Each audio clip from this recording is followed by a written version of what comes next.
Hello, welcome back. So in this Sririshide mental health മൊഡ്യൂളിൽ നമ്മൾ കേൾക്കാൻ പോകുന്നത് ഒരു പ്രത്യേക തരം സംഭവത്തെ പറ്റിയാണ്. And this is very useful and productive for like large gathering of people. ഒരു വലിയ ക്രൗഡിനൊക്കെ ഒരുപാട് ഹെൽപ്പ് ആവാൻ പോകുന്ന ഒരു സംഭവമാണിത്. And this is like one of the things that you need in your life completely. എന്ന് വെച്ച് കഴിഞ്ഞാൽ നിങ്ങൾക്ക് ചിലപ്പോൾ നിങ്ങൾ പോലും അറിയാതെ നിങ്ങൾ ലാക്ക് ചെയ്യുന്ന ഒരു കാര്യമായിരിക്കും ഇത്. ആൻഡ് അങ്ങനെ ഒരു കാര്യമായതുകൊണ്ട് തന്നെ ഈ വീഡിയോ കംപ്ലീറ്റ് ആയിട്ട് കാണാൻ. സോ നമ്മൾ എന്താണ് ഈ വീഡിയോയിൽ ഇന്ന് കാണാൻ പോകുന്നത്? The topic for today is 5 steps to self realisation. So എന്താണ് സെൽഫ് റിയലൈസേഷൻ? നിങ്ങൾ നിങ്ങളെ തന്നെ മനസ്സിലാക്കുന്നു, നിങ്ങൾ നിങ്ങളുടെ ഫ്ലോസ്, അതുപോലെ നിങ്ങളുടെ ബ്രൈറ്റർ ഏരിയാസ്, നിങ്ങളുടെ വേഴ്സ് ഏരിയാസ്, നിങ്ങളുടെ ബെസ്റ്റ് ഏരിയാസ്, നിങ്ങൾക്ക് എവിടെയൊക്കെ ഗ്രോത്ത് ഉണ്ടാവാം, ആ ഏരിയാസ്, നിങ്ങളുടെ പ്രൊഡക്റ്റീവ് ഏരിയാസ്, നിങ്ങളുടെ യൂസ്ലെസ് ഏരിയാസ് ഒക്കെ നിങ്ങൾ തന്നെ കണ്ടുപിടിക്കുന്നു, നിങ്ങൾ തന്നെ അതിനകത്ത് വർക്ക് ഔട്ട് ചെയ്യുന്നു. അവിടെയാണ് സെൽഫ് റിയലൈസേഷൻ വർക്ക് ചെയ്യുന്നത്. സോ എങ്ങനെ സെൽഫ് റിയലൈസ് ചെയ്യാം, എന്താണ് സെൽഫ് റിയലൈസേഷൻ, എങ്ങനെയാണ്, എന്തൊക്കെയാണ് അതിൻ്റെ മാനദണ്ഡങ്ങൾ, എന്തൊക്കെയാണ് അതിൻ്റെ ബേസിസ് എന്നാണ് നമ്മളിപ്പോൾ നോക്കാൻ പോകുന്നത്.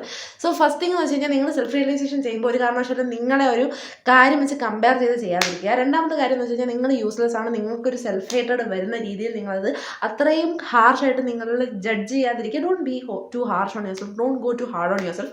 സോ അതാണ് സെക്കൻഡ് ആയിട്ടുള്ള പോയിന്റ്. തേർഡ് പോയിന്റ് എന്ന് വെച്ച് കഴിഞ്ഞാൽ, ശരിക്കും നമ്മൾ ചെയ്യുന്ന സമയത്ത് നമ്മുടെ മാത്രമായിട്ടുള്ള ഒരു എന്താ പറയുക, ഒരു ഒപ്പീനിയൻ വെച്ച് മാത്രം ചെയ്യാതിരിക്കുക. നമ്മുടെ ചുറ്റുമുള്ള ആൾക്കാർ, നമ്മുടെ പാസ്റ്റൊക്കെ ഇൻഫ്ലുവൻസ് ചെയ്ത് മാത്രമേ ഒരു കാര്യം പറയുമ്പോൾ അല്ലെങ്കിൽ ഒരു കാര്യം ചെയ്യുമ്പോൾ നമ്മൾ ആ സെൽഫ് റിയലൈസേഷൻ ചെയ്യാൻ പാടുള്ളൂ. സിറ്റുവേഷൻ അനുസരിച്ച്, നമ്മുടെ ഹിസ്റ്റോറിക് ആയിട്ടുള്ള പോയിന്റ്സ് അനുസരിച്ച്, നമ്മുടെ ഓരോരോ എന്താ പറയുക നോട്ട് പോയിന്റ്സ്, നമ്മുടെ ഓരോരോ ബുള്ളറ്റിൻ ബോർഡ്സ് പെൻസ് അനുസരിച്ച് നമ്മുടെ ലൈഫിൽ ഉണ്ടായ ഓരോരോ ഹോൾ മാർക്സ്, ഓരോ മാർക്സ് വെച്ചിട്ടൊക്കെ മാത്രമേ നമ്മൾ ജഡ്ജ് ചെയ്യാൻ പാടുള്ളൂ. അല്ലെങ്കിൽ നമുക്ക് like if you are too self loving, you might be going into the narcissistic path. If you are not too self loving and if you are too self hating, അങ്ങനെയാണെങ്കിൽ നിങ്ങൾ ആ ഒരു self hated പാത്തിലോട്ട് പോകാൻ chance ഉണ്ട്. So self realization ഏറ്റവും വലിയ ആ ഒരു പോയിന്റ് എന്ന് പറഞ്ഞു കഴിഞ്ഞാൽ, നമ്മുടെ ഫ്രണ്ട്സ്, നമ്മളുടെ വെൽവിഷേഴ്സ്, നമ്മുടെ ടീച്ചേഴ്സ്, നമ്മുടെ എൽഡേഴ്സ്, നമ്മൾക്ക് ട്രസ്റ്റബിൾ ആയിട്ടുള്ള, നമ്മൾക്ക് എന്താ നമ്മുടെ ഗാർഡിയൻസ് ഒക്കെയാണ് ശരിക്കും പറഞ്ഞാൽ നമ്മുടെ ആ ഒരു സെൽഫ് റിയലൈസേഷൻ പാർട്സിൽ നമ്മൾ കണക്കാക്കേണ്ട ചില ആൾക്കാർ. സോ കാരണം നമുക്ക് കംപ്ലീറ്റ് ആയിട്ട് നമ്മളെ മനസ്സിലാക്കണമെന്നില്ല.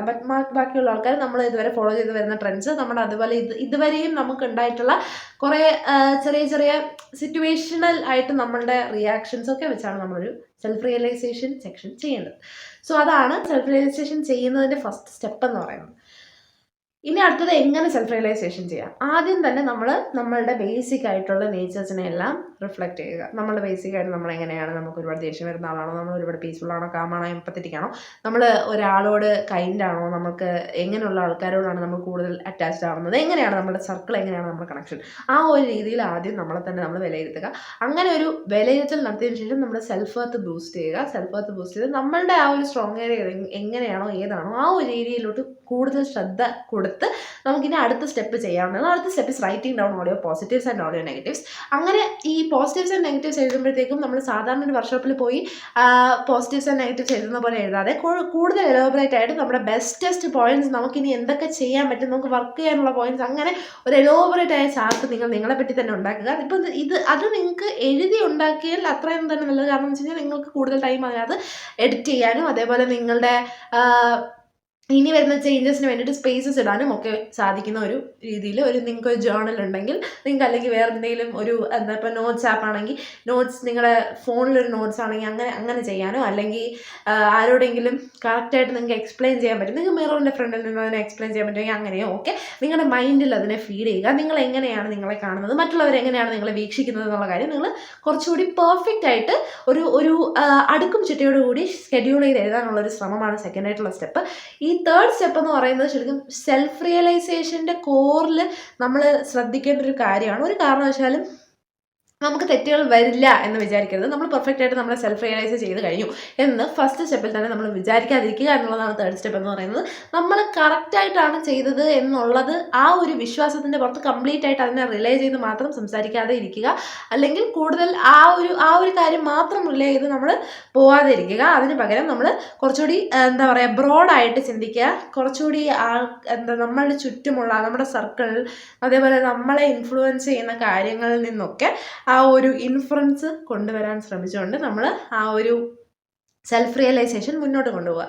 ഫോർത്ത് സ്റ്റെപ്പ് എന്ന് പറയുന്നത് ഡിസിഷൻ മേക്കിംഗ് ആണ്. നമ്മളുടെ സെൽഫ് റിയലൈസേഷനിൽ നമ്മൾ ഡിസൈഡ് ചെയ്ത് അത് ഇനി ഇതിനകത്ത് എഡിഷൻസ് ഉണ്ടാവാൻ ചാൻസ് ഇല്ല എന്ന് ഉറപ്പുള്ള ചില പോയിന്റ്സ്, ചില മാർക്സ് നമ്മൾ ഇടുക എന്നുള്ളതാണ്. ആ മാർക്സ് ഒരു 5-6 പോയിന്റ്സ് ഉണ്ടാവാൻ ചാൻസ് ഉണ്ട്. അങ്ങനെയുള്ള 5-6 പോയിന്റ്സ് എല്ലാം കൂടെ കൂട്ടിച്ചേർന്ന് നോക്കിയാൽ നമ്മുടെ ഒരു പേഴ്സണാലിറ്റി നമുക്ക് കിട്ടാൻ ചാൻസ് ഉണ്ട്. സോ നിങ്ങൾ ഒരു ഐഡന്റിറ്റി ക്രൈസിസിലൂടെ പോവുകയാണെന്നുണ്ടെങ്കിൽ ഏറ്റവും കൂടുതൽ നിങ്ങൾക്ക് ചെയ്യാൻ പറ്റുന്ന കാര്യം എന്ന് വെച്ച് കഴിഞ്ഞാൽ ഓരോ സിറ്റുവേഷൻസ് എടുക്കുക, നിങ്ങളെ കംപ്ലീറ്റ് ആയിട്ട് എഫക്റ്റ് ചെയ്യുന്ന സിറ്റുവേഷൻസ് എടുക്കുക, അതിൻ്റെ ആ ഒരു ഇൻറ്റൻസിറ്റിയിൽ തന്നെ നിങ്ങൾ എങ്ങനെ അതിനോട് റിയാക്ട് ചെയ്തു എന്നുള്ള കാര്യം നിങ്ങൾ എടുത്ത് വെക്കുക എന്നുള്ളതാണ് അതിനകത്ത് ചെയ്യാൻ പറ്റുന്ന ഏറ്റവും നല്ല കാര്യം. സോ 5ാമത്തെ പോയിന്റ് എന്ന് വെച്ച് കഴിഞ്ഞാൽ ടൈം ഓറിയൻറ്റഡ് ആയിട്ട് നിങ്ങളതിനെ ആ ഒരു രീതിയിൽ ഷേപ്പ് ചെയ്തെടുക്കുക, ആ ടൈം ഓറിയൻറ്റഡ് ആയിട്ട് അതിനകത്ത് വർക്ക് ചെയ്യുക എന്നുള്ളതാണ്. ഈ 2 രീതിയിലും, അതായത് സെൽഫ് റിയലൈസേഷന് നിങ്ങൾ ടൈം കൊടുക്കുക, നിങ്ങൾ അതിനകത്ത് ടൈം ഓറിയൻറ്റഡ് ആയിട്ട് ആ ഒരു നിങ്ങൾ പെട്ടെന്ന് എടുപടിയിൽ ചെയ്യാൻ പറ്റുന്ന ഒരു കാര്യമല്ല സെൽഫ് റിയലൈസേഷൻ എന്ന് പറയുന്നത്.